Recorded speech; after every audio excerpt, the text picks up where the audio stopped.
Hello! First things first, I'm just banishing this chicken from the veg and chicken area to snap her out of her broodiness. As you can see, she's extra grumpy and not happy that I picked her up, so she's taken it out of my hand. So, after making, filling and sowing my first ever raised galvanised steel bed 2 months ago, I thought I'd do an update to show how well the seeds have sprouted, what I'm growing, and if I think it's made a difference using a raised bed. So here we are.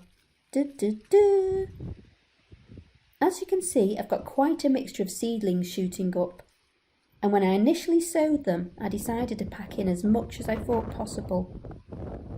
I'm glad I did, as I want to harvest as much as I can from this small space to justify the time, the money and the effort building it.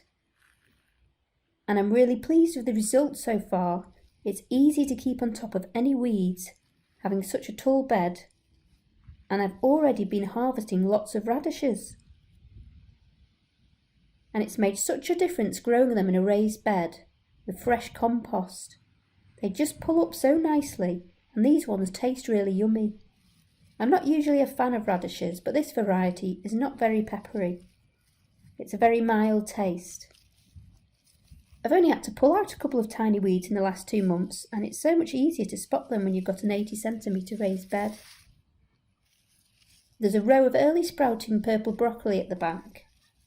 This will be the tallest, so it made sense to put it there.